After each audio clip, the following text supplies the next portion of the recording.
Hello, everyone, and welcome to Grip Locked, Foundation Disc Golf's weekly podcast. I'm Hunter, joined as always by Trevor. Different setting today. We're on the preview show set. Prank. Because today is the first day of filming for Imposter Disc Golf reality series. We're super excited about that. Unfortunately for y'all at home, you're about 5 months out from watching it. No, 4 months out. 4 months. You're 4 months out from watching it. Yeah, November. Today's July 7th. Isn't it like end of October? 4.5, 3.5. 3 months and change. November-ish. End of A while. October. Yeah. Yeah. You won't You don't see get to see it yet. That's the point I'm making.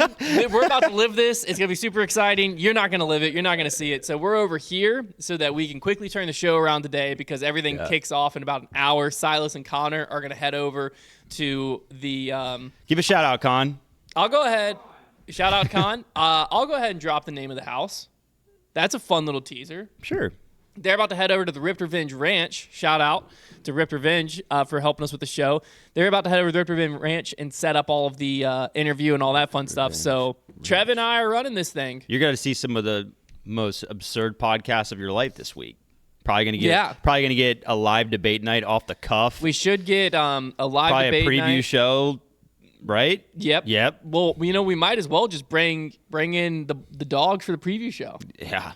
I think everybody and anybody that wants to sit behind the desk. Why not? Yeah. So you're going to have some fun. We'll have some fun with the content this week. And that also means there's a lot of collabs that are going to be happening. So super exciting stuff. The collabs you'll see sooner than November. Don't worry. Yeah. But also what was exciting, a lot of live disc golf happened this past weekend. We had the PCS Open going on over in Norway. We had, on the FPO side, Eveina Salonen and then taking it down. And then Kristin Lott and Anniken Steen tying for second. Doesn't sound like that weird of a leaderboard. Didn't look that way going into round until the final round, though. Kristin brought a 6-stroke lead into Championship Sunday. She actually extended that lead to 7 through the first few holes. Mm-hmm. When has she ever, if she has ever, had a 6-stroke lead going into the final round and lost the tournament? I'm know. It might have happened at some point. If so, it was earlier in her career.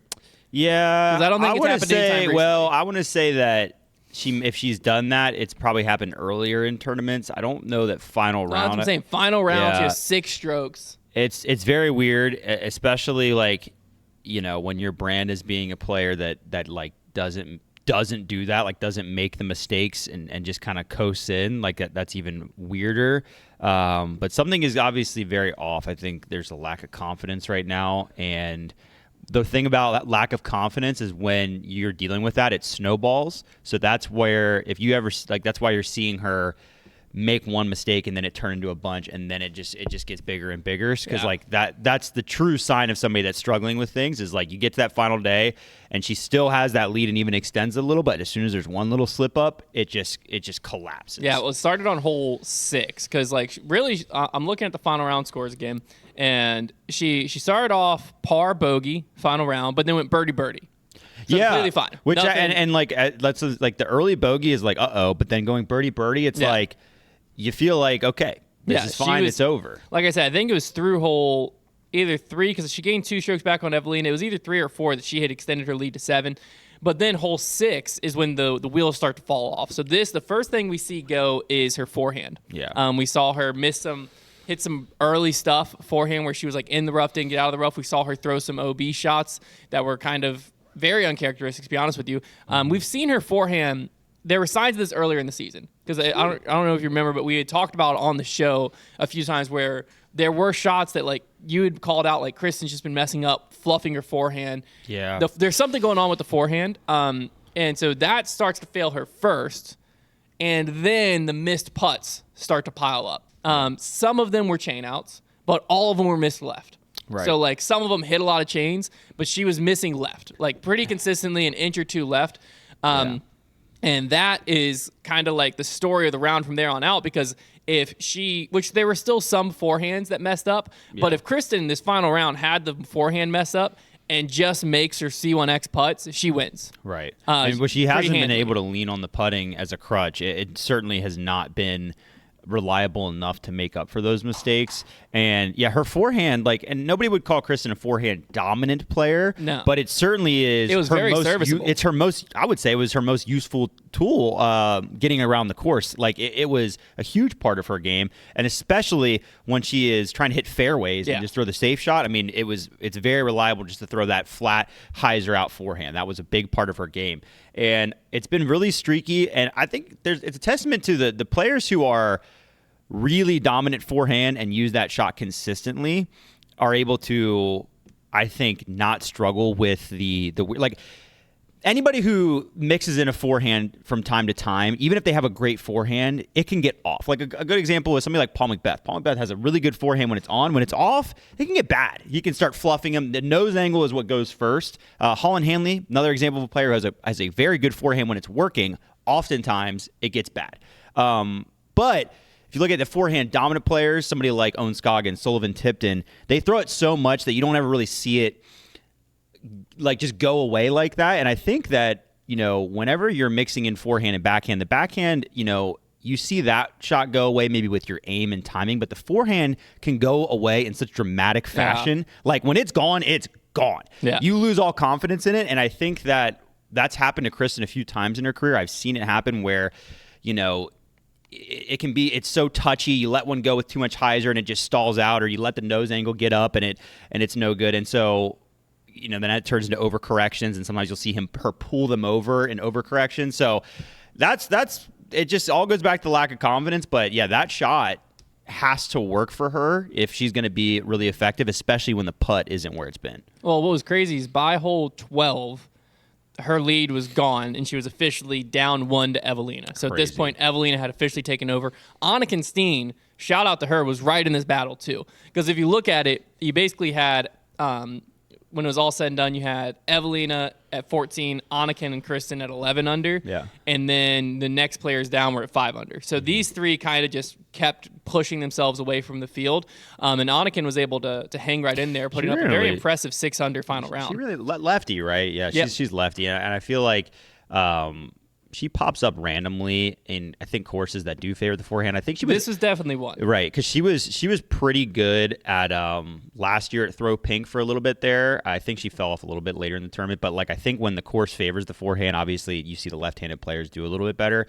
But I think she could be more talented if she could be a little more consistent. What was funny watching this final round was Evelina's putt, especially in some crucial moments, actually looked great. But what's funny about that on cloud 9. Is round 2, she was very upset, actually took to Instagram posting, she basically was like, I just shot 4 under and I missed 10 putts. And so she's starting to get used to making more putts. So she said in the final round, like in the interview after, when she was talking with Brian, I believe it was Brian. No, Brian was in the booth. She was talking with Perkins in their interview after, and she was saying how I was so upset yesterday because I had missed 10 putts and still shot 4 under. But then that also told me if I make those putts, even though I'm down 6, I can win this. See, Evelina's starting to think we all have thought for the last few years, and I'm gonna be honest with you. I think I was one of the leaders of this camp, but everybody's kind of gotten onto it recently, where it was we talked for so many years oh my gosh, if Eveina could putt, and I was kind of but she can't, and she won't. But she has gotten, she's not, dominating on the putting green, but she's gotten way more serviceable than I thought she was going to get, and that makes her incredibly dangerous, and I'm not shocked to see her winning more tournaments because, yes, she still throws the heck out of the disc, but she's making enough putts to become even more dangerous. Yeah, because, what ended up happening was she was 70% C1X final round. And for her, that'll get her done. It was 9 for 13 was the stat there. That's not bad. Kristin was 55% from C1X. If you look at Circle 1 putting, which a lot of times we don't, so that includes the inside 10 feet. But for Eveina and Henna, that's actually a stat we have to look at. You do, yeah. 82%. So now we're talking very serviceable because round 2, these stats for Eveina were 67% C1, 58% C2, Circle 1X, 0% pretty much the whole tournament for C2. But that jump from 67.58 to 82.69 is a massive jump, both just statistically, but also in legitimately really the fewer putts thrown. She was Yeah. 18 for 27 the day before. She was 18 for 22 final day. I feel like her C2 putting too, a big part of that stat is just like most of her C2 bids are kind of like layup bids. I think she knows that like she doesn't want to have She's a gotta huge comebacker. yeah, she's got to stay and close. that's smart for her game. But like I expect her to be putting at like a super low percentage C2 forever at this point because she's just not going to be spinning them hard at the pole because she doesn't want the comebacker. So as Eveina was able to just capitalize on pretty much every opportunity down the stretch, it really made where she was able to have a stress-free final hole. She actually like threw deep OB, which I don't know if she intentionally did or because she still was able to lay up after that. So I don't know if that was an intentional throw deep, go OB, or if it just got away from her and went OB. But regardless, she laid up, and this now is Evelina's third straight win over Kristin. Yeah. One of them not on the Pro Tour, but you go back to USWDGC, Eveina wins. Then they go to the European Disc Golf Championship, I believe was the name. She beats her in a playoff there. That was the crazy one with all the wind. And then now we're back here, PCS, she beats her here. Yeah. So Eveina is really emerging. But what this also makes is a month and a half since Kristin's last win. Mm-hmm. Obviously, we've seen the pinky toe situation. Yeah. That... we're now in week like 3. I don't know if that's still. Did she drop? I don't know if she dropped a recap post. Good she point. She did. I gotta look and see if because the commentary team was starting to wonder, is there something going on with her elbow again? Is there something going on with her with that? Because they were pointing out that like they're wondering if she would stay quiet about it because she didn't want all of the attention that it brought on last time, where it was every week.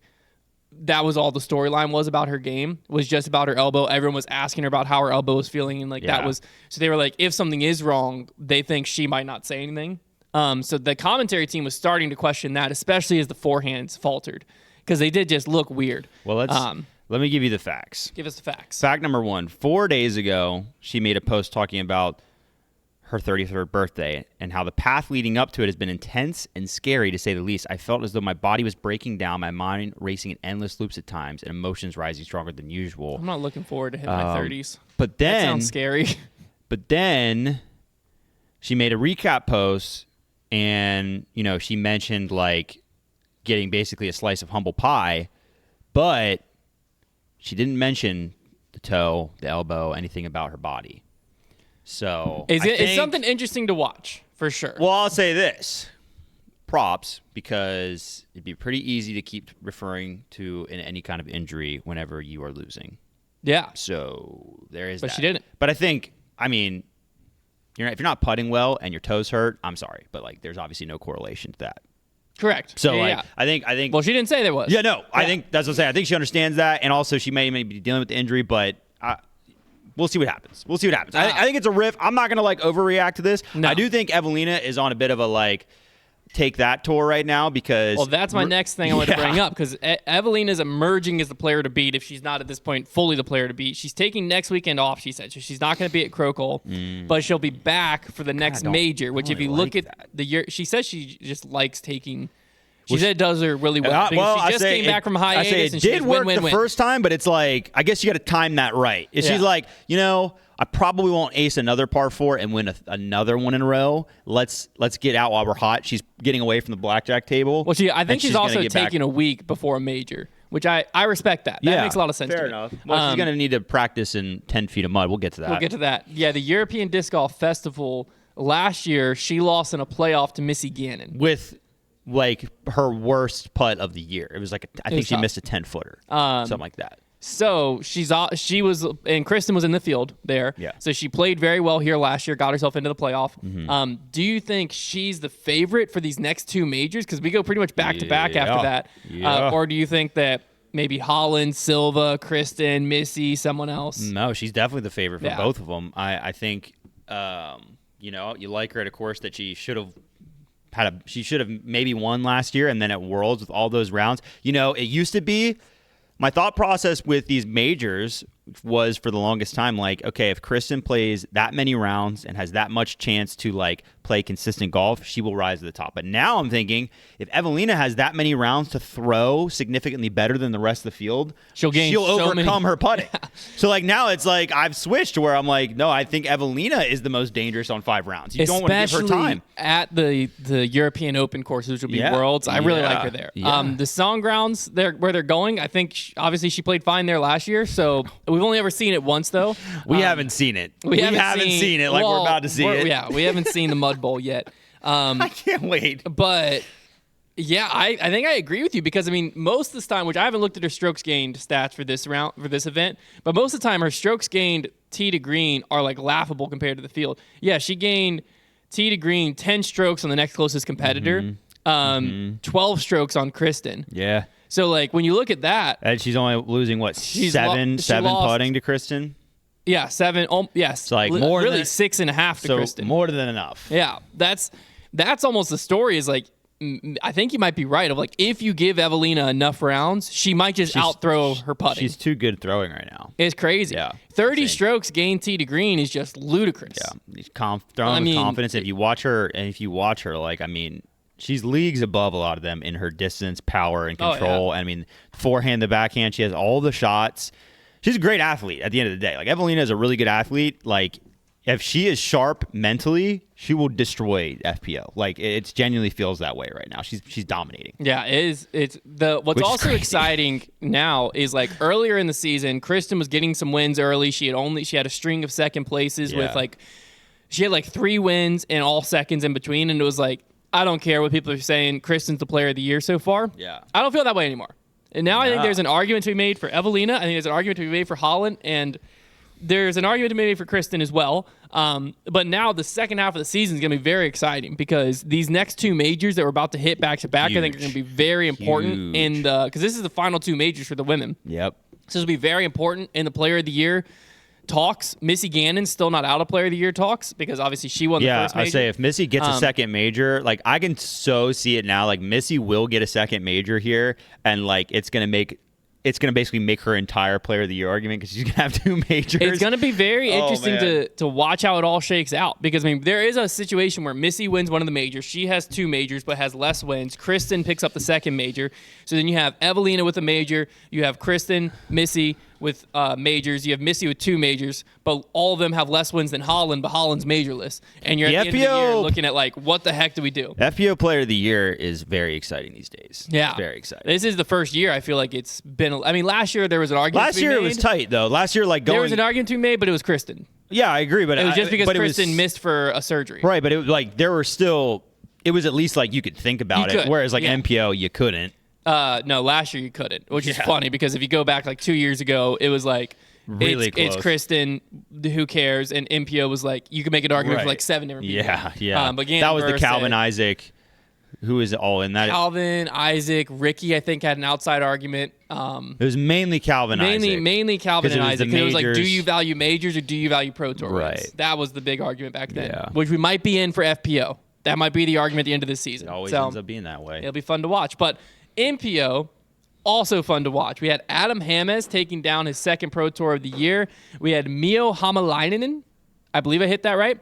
It sounded about right. He burst onto the scene here. We'll talk about him a little bit. I feel like Jakub Semerad also like kind of burst on the scene at PCS a few years ago. I'm pretty sure it was PCS. Yeah, because I think he contended the year. I believe he contended the year that Paul won. So that was 2 years ago. A couple years ago. That's the other thing. We are now officially event basis 2 years from Paul Macbeth's last win. Yeah, he did not have a good event. No. No. Wild stuff. Anyways, back into this. Third place, we had one of the biggest third place ties of all time between Daniel Davidson, Kevin Jones. Shout out. Dude, KJ USA, baby. I also saw him they had the same Red Bull truck over there. Did they? And he was in the DJ booth. What?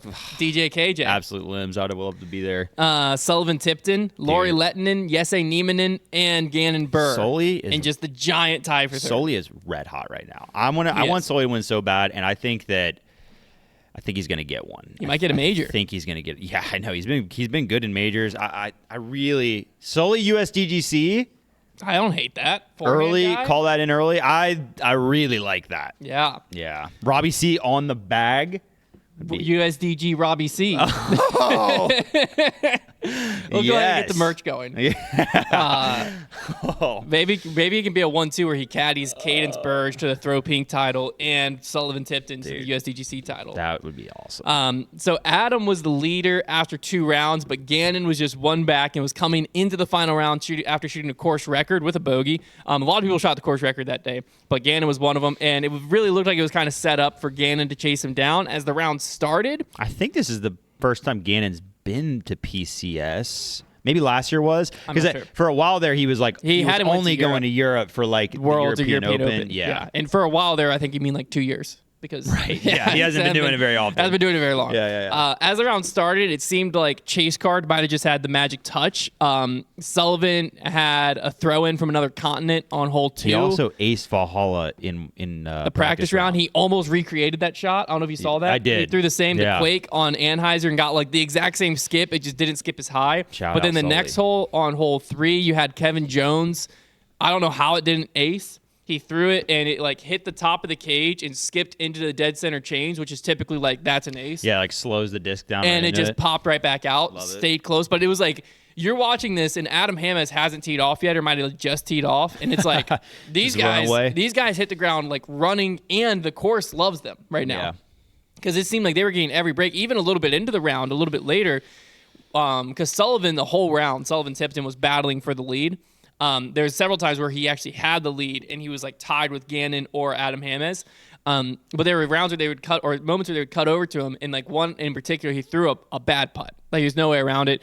I don't even think it hit chains initially. It hit like the right cage and it just like boom, bumped in. Yeah. Like it was one of those rounds where like everything was going his way. Yeah. So I was watching it thinking like that's a tough guy to beat when he's throwing the disc well and he's getting all of the breaks. Yeah. So I was like maybe this is Sullivan's day. I don't know. But then Gannon faced a little bit of adversity early on. He has a missed Mando and then an OB approach on like back-to-back holes, but both times he makes these huge 60-foot par saves. And both of them, when I saw him hit those par saves, I was like, Gannon is just not going to go away. Like that's what it just felt like. Even on hole 9, he hits this like 60-some foot birdie putt to Hammes' bogey, and then at that point, Gannon Buhr passes Adam Hammes, so he has the lead as far as like how many holes you've played, but he's tied for Sullivan Tipton. And it was kind of like that moment that I was thinking, this is over. Yeah. Because like Gannon, typically you don't let Gannon get the lead. Sure. Like you don't want Gannon to get the lead. He's going to just gas pedal, and you're not going to see him again. But Adam Hammes just kind of kept executing. Like, yeah, he made some mistakes. He had some blemishes, but he just kept executing. And what really was highlighted is how dominant his forehand is. I don't know if I just forget because we don't see Adam Hammes all the time. We were just talking about like the forehand when it's on, and now Hammes is much more of a forehand player than like Paul that I named, but. And I think Hammes' game is more correlated to his putting, like when his step putt is on, and like he can be very, very tough to beat. But yeah, his forehand is incredible. That's what he freaking punch the air, pull that thing back. And we might all have to start doing that. I might have to. They were like, I forget what hole it was. It was like 407 foot par 3. And it was a very tough hole to get there, or like line, especially backhand just wasn't going to work. And he threw this forehand like 2 inches off the ground the whole way, like slowly lifted up and then skipped over, and he was parked. I think Hammes is like, if you were to like dial in a ratio of like most talent to least wins, and Hammes has wins. He's typically like a once a year guy, although I believe this is his second now. Waco. Yeah, right. Yeah, stone cold putt at Waco. Which also that's great for him because he's kind of been more of a streaky player. So to get one that early in the season and to get one now is impressive. But I think as far as like wins to talent, he is one of the highest up there because I think he is crazy talented at his best for the amount of wins he's actually been able to get on tour. No, for sure. And although not many people that have won like 4 or 5 times. Yeah. No, I think this was his 5th Elite Series win, and they were saying like this puts him in a very there are not many exclusive category. Yeah. I forget the names on it, but you could probably think them off the Paul top Rick, Gannon, Calvin, AB. Hammes. I'm sure you have like Climo, Doss. Well, yeah. I'm thinking more pro but tour. But still, you're Simon Lizotte might be on that list. Simon would be on there. But like your only your big dogs are on that list. Yeah. You're not getting some random on it. Didn't get talked about it. Then the next kind of big moment of like Adam Hammes isn't going anywhere is hole 10. He has this like framed up putt, super tight, on a knee, literally sprawls out into bushes. Like he's laying on his face. Love it. And just bangs the putt. And it's like, oh, maybe this guy's not going anywhere. He ends up getting his lead back. Hole 16, it's kind of like we're coming down the final stretch. Gannon falls apart. Drive goes early right. Next shot kicks off a tree, goes OB. He tries to make a hero shot happen. OB ends up with a double bogey. That was definitely the moment where I felt at home. Like I almost turned the TV off because my son wanted to go do something, and I was like, you know what? This round's over. Let's just go do it. But for whatever reason, I didn't. Wait long enough to see the next. Whatever reason, I didn't. And I'm glad I didn't, because Hammes misses his drive short, messes up his next shot, finally has a like really long outside circle 2 jump putt for his par, takes a bogey. Gannon Buhr's a little pinched off, throws this crazy tight Annie panning shot that gives him like a 25-footer for his birdie. 2-stroke swing, right back the other way. All of a sudden, it's back to 1 stroke going into hole 18. It's electric. Gannon's up first after the drive. First, he's up first on the tee. Throws a great drive. Hammes' forehand sails like 40 feet past him. That was another moment where I was like, Gannon looked like he pumped that, and Hammes just cruised past him on the forehand. Yeah. So Gannon's up first. The final green here like kind of pinches in and then opens back up. So it's not an island, but it almost kind of plays like an island. And Gannon threw a shot that like it looked good out of his hand. It just didn't hyzer in time. So it just kept on the line that it needed to hyzer off of. Went OB. And then at this point, you have the camera cut over to Mio Hamalainen because he's sitting there realizing, A, I just secured solo second place. B, if Adam Hammes messes this up, I might be going to a playoff. Heck yeah. Or I might have just become a Pro Tour champion, which would have been crazy. That would have been sick. But Hammes steps up, and he could have laid up, taken a par. I don't know if he didn't realize that. It looked like his reaction to the moment looked like he knew where he was at score-wise because he was super pumped up when he threw a good shot. But like his shot choice here was wild. He took a zone, and throw like almost like a standstill, patent pending a little bit, zone shot, and just skips it perfectly around the corner and is basically leaning up against the tractor to tap out the bird. I wouldn't be caught dead ever. Like I could be playing on literally asphalt to where I know the disc is going to skip, and I still wouldn't try the skip shot. It was it was perfectly executed. It was crazy. Great. I would like to also say that the tractor is officially grown all the way onto me. I love it. I think it's great. It also was good because it kept my son engaged enough to watch the tractor. Every few shots we were cutting to someone else on the track, finishing on the tractor, and he'd be like, "Ooh, green tractor!" I'm like, "Yeah, it's still there, buddy. It's still there. You want to keep watching disc golf with Daddy?" So, more tractors on the Pro Tour, please. Yeah. Would help. Would Fire help trucks. us yeah. Maybe like Buzz Lightyear. If you get Paw Patrol out there, you know. Anyone but Blippi. I'm trying to keep my son away from Blippi because he discovered Blippi, and I haven't seen any of Blippi. What's Blippi like? I've never been closer to putting a bullet hole through my TV than watching freaking Blippi. It is the most manufactured, tough to watch. I'm sorry, all the Blippi fans at home. I'm sure it's great educational television, but my son, for some reason, discovered it with my wife. I came home. He asked to watch Blippi. I turned it on. I don't know why I'm crying. These lights are bright. I turned Blippi got him emotional. Blippi got me emotional, man. I was just thinking about what my son's future would look like if he watched Blippi, and I just can't see it. Not a good future. No. But I turned it on. He's like, "Can I watch Blippi?" I'm like, "Yeah, sure." I turned on Blippi, and I just sat there. I was like, "Holy crap, this is terrible." The Pro Tour, NFL does like the Nickelodeon streams for they need the like kids. Slime. Well, no, we just Slime do Fest. the alternate stream. What is going on with my eyes? The alternate stream is gonna be the Blippi stream. No, you're gonna have Blippi in the booth instead of Ian. That might be okay. Are you gonna make it? I'm gonna be okay. I'm gonna make it. So emotional talking about this win. Yeah, no. Hammes, back to Adam Hammes. Off of Blippi, back to Adam Hammes. He won Waco, and then since then he's had this super drastic up and down season. Like, let me actually pull his season back up here. Basically the Hammes. Because like he's had like as low as the 80th, I think.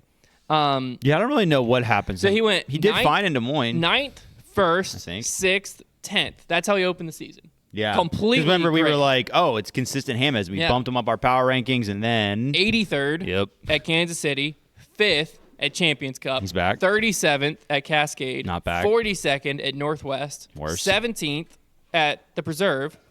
2nd at Discmania Challenge. 1st PCS. So really, it's like just his middle stretch. The 83rd, 83rd, 37th, 42nd. Yeah, those are the three.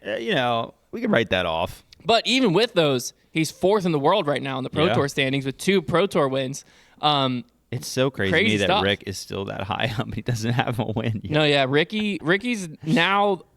Ricky's the highest up without a win. It's insane. Because you have AB took down Cascade, Gannon's taken down Kansas City, Northwest, and the Preserve, and then Ricky there. Yeah. The other thing that they pulled this up on the broadcast, and I thought this was crazy. I don't know if you saw this stat. So this is the all-time Anthony Barella to Adam Hammes head-to-head.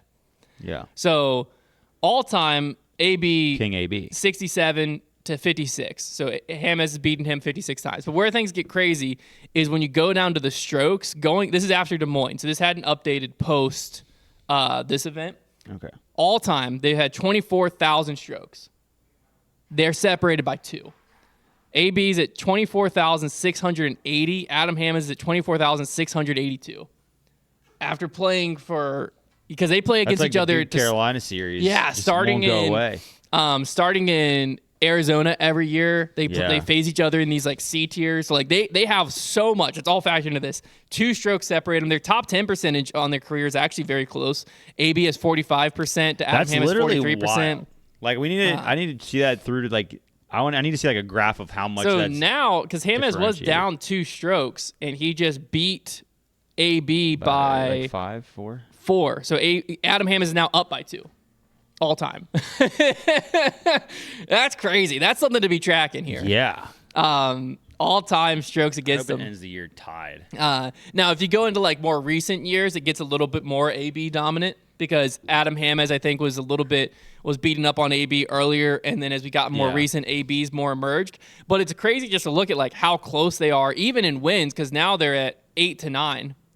Wins head-to-head, which that's not only Elite Series, it's everything. But when you add one into Adam Hammes, he has 8, AB has 9. And like when you look at that, AB, because of how he's emerged over the last like 2 years, feels so much more dominant to me, feels so much more of like, if you would have told me Adam Hammes and AB were close in stats, I wouldn't have believed you. Yeah. But I think it's to your point, when Hammes is really good and is on, he's one of, if not the best in the world. And then AB has become more consistent over the last 2 years, but Hammes has been doing this for several years. Well, AB has always had a bit more of the brand. Obviously, that's a big part of him. But he had a 3-win season. Correct. And you have a 3-win season, like that's a pretty big deal. 4-win season. Or 4 with back-to-back? Yeah, I think so. 4 with back-to-back. And so, like, the way that last year went for him. I'll verify that, but yeah. Yeah, I think he won 1 towards the end of the year to get the 4th because he won the very first event and then he won 2 kind of in the middle there.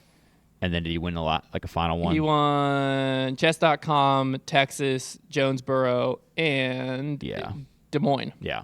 So he did get the 4. So like that kind of season, you know, if Hammes Hammes 4 wins and came in 8th place last season. Isn't that That's crazy? If Hammes went out and got 2 more this year, it would change things. But it's always the brand. We know it's like if Chris Dickerson won 4 times, like we wouldn't be talking about him the same way AB. We talk about AB. Like it's the brand. But yeah, I mean, like I said, Hammes, I think he's underrated. Very much so. And that is a crazy stat. Yeah. All right. Wow. It's time for the fan favorite segment, Trevor's Trivia, right after these messages. All right. This could either be really short or go on indefinitely. We're going to do a little... It can't go on indefinitely, Trev. No, it could. So we're going to go do a little social following, higher or lower game. Okay. So I'm going to give you pro players. We did this a long time ago, but so many of these players have, like, their brands have changed. First thing I'm going to let you do is pick a player to start with, and I'm going to give you their following. Brody Smith. You're looking for a freebie. I respect that. Yeah. So I will give you Brody. This is basically a formality, but Brody has at 819,000. Yeah. I just wanted to guarantee I get one right. Yeah. And then let's go with I'm gonna basically pick your starting player now. That was basically. Oh shoot! I thought I was picking my starting player. Well, you just did, Frick. but like this is basically redundant now. Oh yes. I'm gonna pick the next one. I It's really gonna be your starting player, but you will get one. I get one. One on the scoreboard. Okay, Eagle McMahon. Is that player higher or lower? Lower. Such a good guess. Yes. Okay, Eagle has 134,000 followers. You have a 1 on the scoreboard. Okay. Next, we are gonna go to Paul Macbeth. Higher or lower? Oh, this is Instagram following? Yeah. I think it's got to be higher. He crossed 100,000. I remember he made a post about it like years ago. So surely he's gained more than like 40 in a few years. That is correct. Okay. 213,000 followers. Next, we're going to go to a tricky one. Nicholas Antela. Higher or lower? Got to be lower. Lower. Yeah, I was trying to make you think, and I also wanted to get down to the lower followings. Yeah. 52, I'm gonna say, I would have guessed 80 for him. 52,000 followers. I didn't know if you'd be like, oh my gosh, is the European thing weird? Okay, 52,000 followers. Next, Isaac Robinson, higher or lower? 52,000. Isaac Robinson. I'm going to go lower. I think he's in the 30s. Ooh, 35. Yeah. Correct. This guy's on fire. Okay. Well, let's go to somebody we were just talking about in Adam James, higher or lower? Oh, boy. 35 is a tough number, but I'm going to go higher. That is correct. 42? 47,000. Can you imagine? Okay, let's go to another recent winner, Ezra Aderhold. Higher or lower Higher. than 47,000? I think he's in the 60s. 71,000. Okay. Correct. Sniffing it out so far. Who would be a tough person to go to next? Oh, I got a great idea. Let's go to... Let's see if I can find him. Let's go to Austin Turner. Higher or lower? Lower, surely. Sure, he's like social media mogul. I know, but I think lower. You're correct. 20,000. Okay. Someone got the... Wow. Austin, dude, pick it up. I gotta find one that is really tight here. Let's see here. Okay, let's go here next. I gotta try and stump you with some names that are less predictable. You haven't even been close yet. Okay, so Turner came in at 20 point. What was he at? 20.8. Gavin Babcock. Higher or lower? I'm going to say lower. I think he is at like 19 or 18. 20.1 lower. Okay. Got it, though. Dang. This guy's I might not even be able to beat you. No, you definitely can. I don't know any of them. I'm just going gut feeling. I know. This is Basically, I'm honestly saying, in my head, how often do these people post on social media? And then I'm multiplying that by how successful they are on tour. Okay. Let's go with Silas Schultz. Oh, see, now you got me. That one's tough. Higher or lower? I'm going to say higher because I think him and Gavin have a similar popularity arc, but Silas posts more often. Dang it. Yeah, it's higher. 25? 21.9. Oh, not Alden Harris, higher or lower? Now we're tricky because Alden's a YouTube guy. So I don't know how much that comes over to Instagram. But if Gavin's where Gavin's at, I'm going to say Alden's higher. He is 24,000. Mainly, my logic there is this guy's unbeatable. He keeps making all these like graphics of like players with big heads and stuff, and every player shares their story. Okay, so he's gonna siphon some followers. Let's go with Kyle Klein, higher or lower than 24,000. Now we have a major champ, but he does nothing on social media. I'm gonna go lower. Yes, finally! Dang it! He's at 34,000. Wow. Holy cow! Good for Kyle. That was freaking. I just 34. like I got to get out of this. This guy just won't lose. Good. That was an Kyle. Impressive stretch. This guy knows ball. He knows socials. Well, I spent a lot of time on it. You got a good eye for that. Sheesh. All right. This is more a shout out than like because I was watching coverage of PCS. I didn't watch the coverage of the Masters Worlds. I kind of wish I would have because it was apparently electric. Well, it's getting more electric too as far as like because the names that we first started watching are now. When I saw that Paul Oman was playing 40 plus, like Paul Oman is 40. Well, what's crazy is it was Paul Oman versus Dutch Napier was the playoff, which I don't know if you remember Dutch. That's an old name. He was in a lot of the like more local McFly So High coverage. That's an old name. Mr. Batman. Yeah. Yes. Oh my gosh. That's Dutch Napier. Oh my gosh. Yeah. So he was in a playoff with Paul Oman for the MP40 world title. We had Joe Revere in the field. You had Kale LaVisca. Which hasn't Joe gone like back to back? Joe's very tough to beat. He lost by one. Yeah. Which I think he had the lead going to the final round. I think they should throw like these Masters Jeremy guys. Colling was in the field this year. Yeah, he didn't. Yeah, he came in sixth. I think like the Masters guys, like the courses they pick for them, they always like absolutely shred. Like I think they should throw in one like pretty solid touring player as a control and just see if they can win. And like obviously, I know that like a player like Kale LaVisca, for example, is in there has still like had solid placements. Let's just look. Yeah, I was like, what was Kale's? Like no, he did pretty. Season? He did okay at tour events. So he like came in 28th at Preserves, 20th at Supreme Flight, right? 14th so at Open and Austin. I know it's not a ridiculous notion, but like I think it'd be fun to throw like Mason Ford in there and just see if he gets tossed around. Yeah. Like freaking old guys. Because they built, like, the courses are maybe a little more built out for them. So maybe Mason Ford's not the right guy. Steve Rico, Dave Feldberg. Like, it's getting more and more fun to, like, look at this list. Matt Dollar. It's a Legends Tour. Yeah. Like, I was just thinking, like, I was looking at the list of all these people. I was like, this is like, when I first got into disc golf, these were the guys who were all on coverage. Yeah. And they're just out here battling it out. But Paul Oman takes it down. Over on FPO, you have Owen Scoggins. I hope Schuster gets in the mix when he turns 40. And Doss, I guess, will be the next one. He's probably upper 30s. He's got to be getting close. Yeah. Owen Scoggins took it down. I think she now has a streak of a few in a row. Jennifer Allen came in second. They were, like, well ahead of the field. Sarah Hokum was out there, though. Did Owen beat Jen Allen last year? I think so.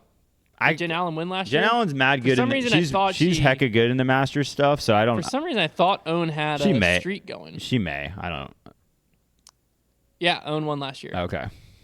Yeah. So Owen at least has a 2-year streak. She dominated, yeah. Okay. You had Owen Scoggins taking down FP40, which that's also fun to watch players who are, like, still on tour, like Jeremy Colling, like Owen. Yeah. Pop over into a Masters event and just kind of see how things go. Johnny McRae took down MP50. Let's go. Brian Schwebe. I believe Schwebe got inducted into the Hall of Fame this weekend as well. Along with... I think he has the most wins all time. Avery Jenkins, UC. I saw UC got in there. Inducted in there. Schwebe has 441 wins.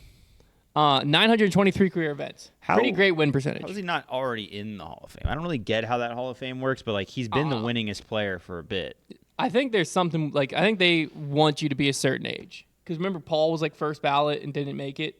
And it's like, Paul's a Hall of Fame player. No, but didn't Paul get in eventually? I don't think Paul's gotten in, no. Paul's not in the Hall of Fame yet.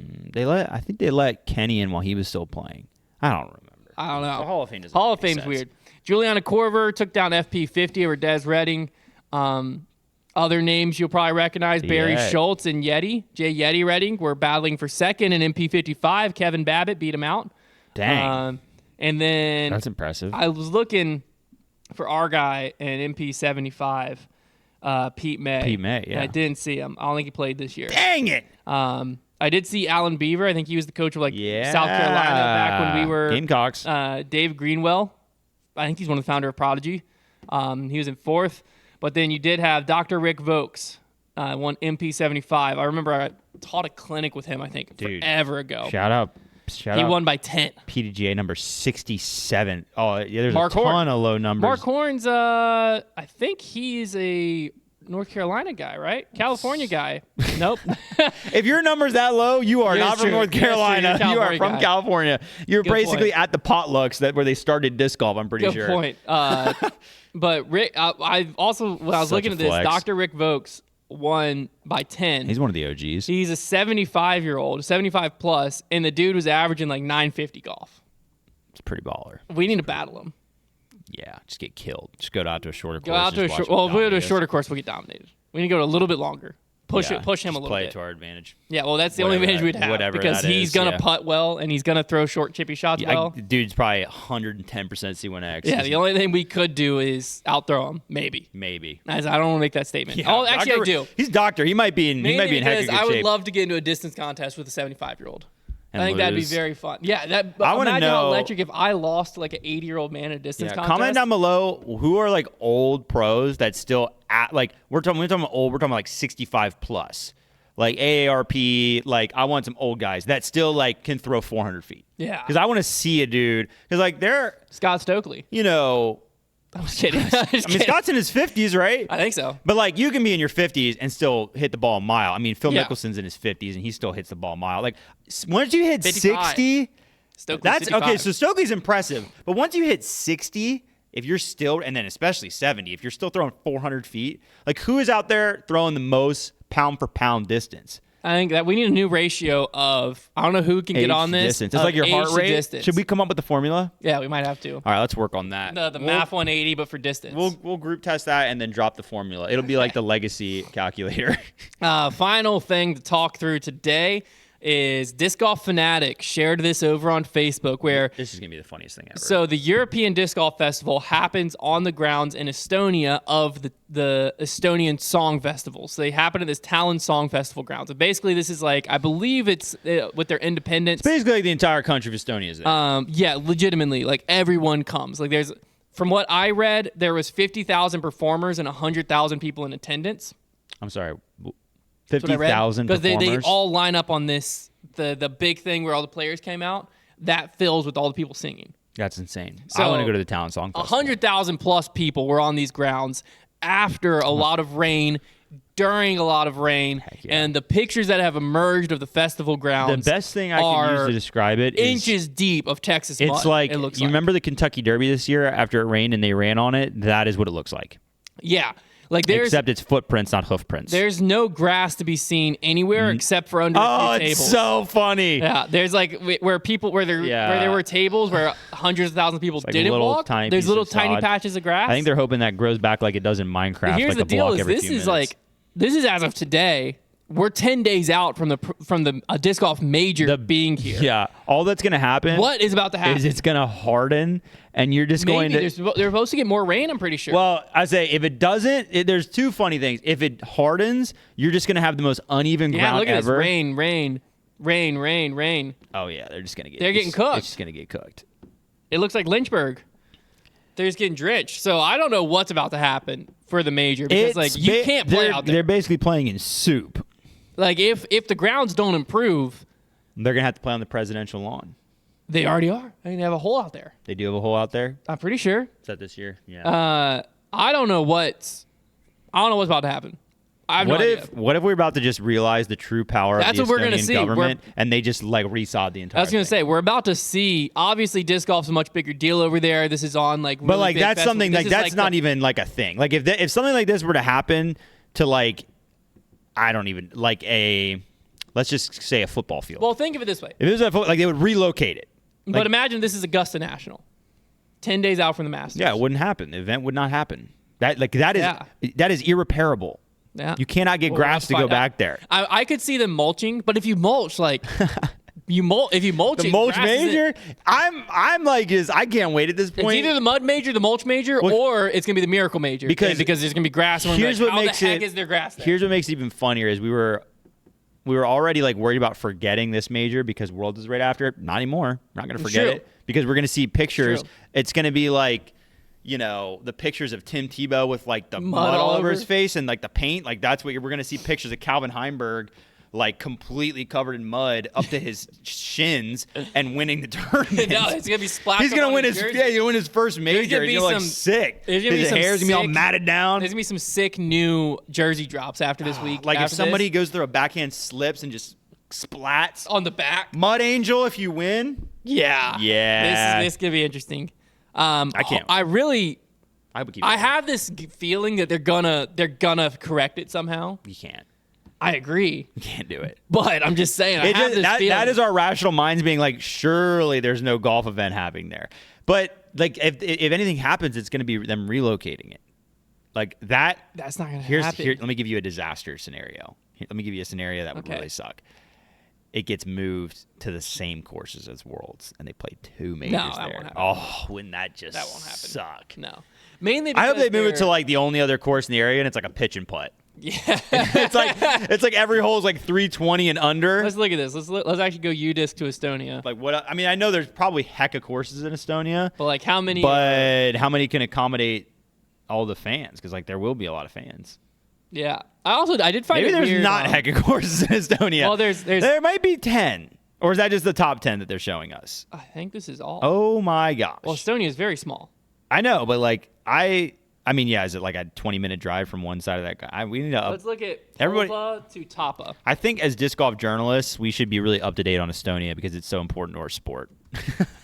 It's like the most important country other than the 2 hour US. drive across. So it's like So it's like a little smaller than Virginia. yeah, Like half the size of Virginia. yeah, half the size Yeah. from like top. So to bottom, to have like, what is this, like 12 courses, 10 courses? it's still not that impressive. It's pretty solid, though. I mean, we have like 10 courses inside of 30 That is minutes true. here. That is true. But I mean, I just expect. So now it actually does raise the question: what's the next best course?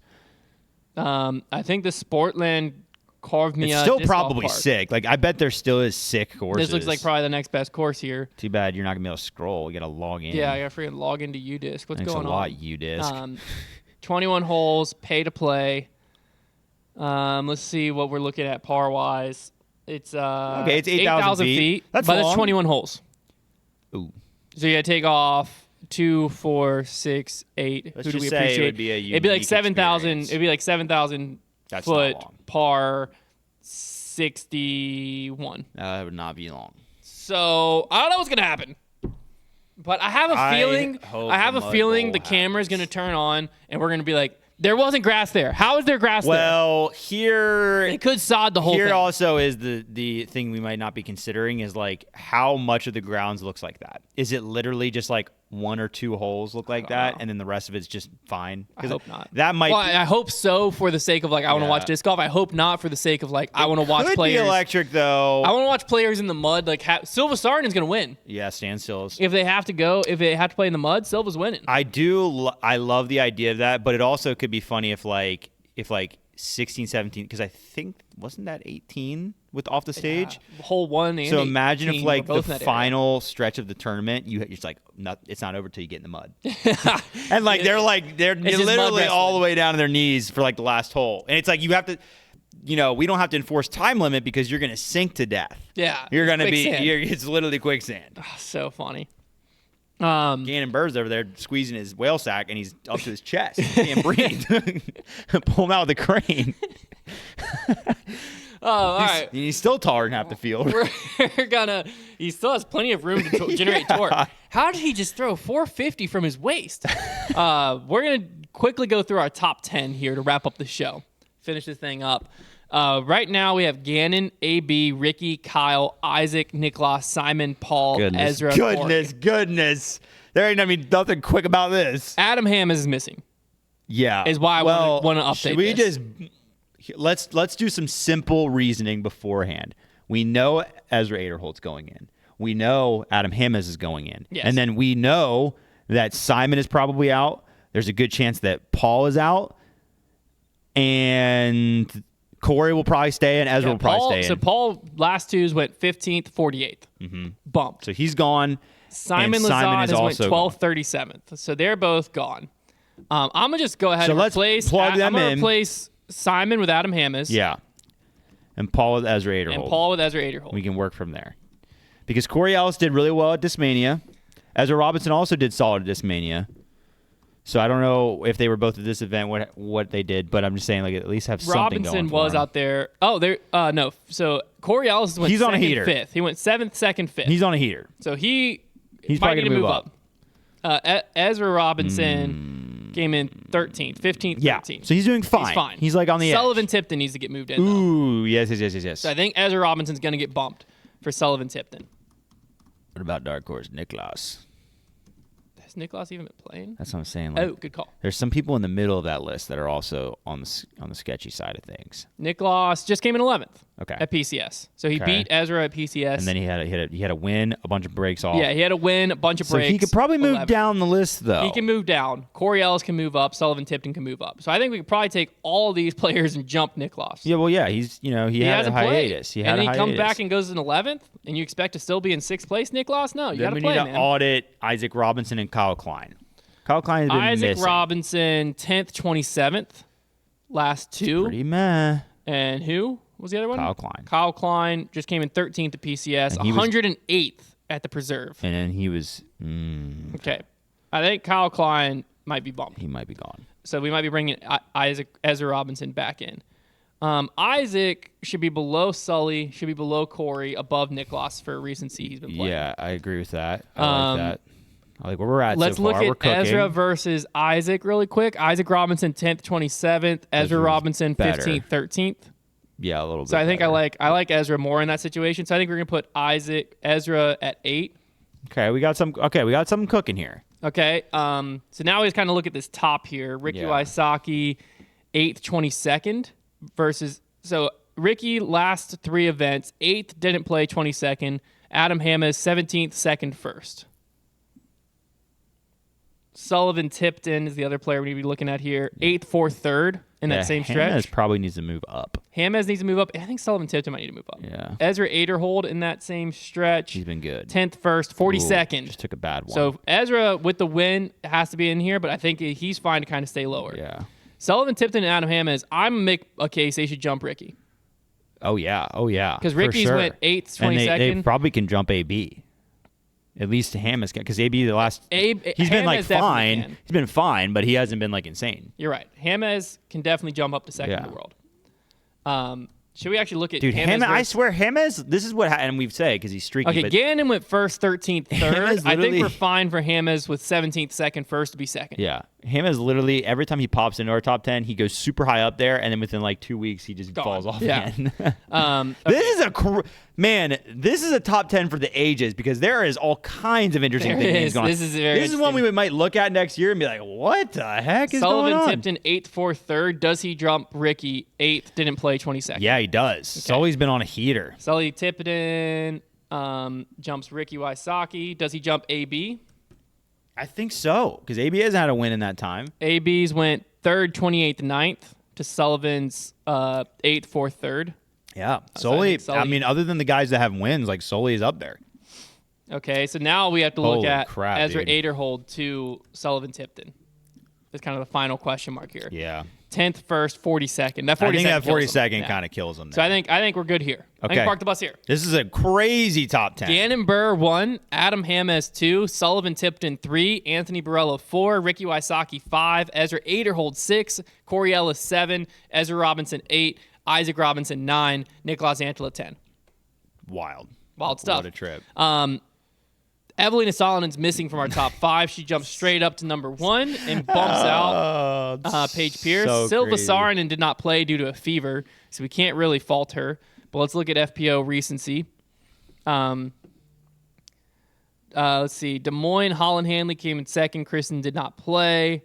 Silva did not play. The last time we saw Silva was in 8th place at U.S. Women's. Holland probably needs to jump up, I think. You know, I think we leave this. I think we bump Kristin down to 4th. I think we put Holland into the 2nd best player in the world. And I think we put Kristin in 4th. Okay.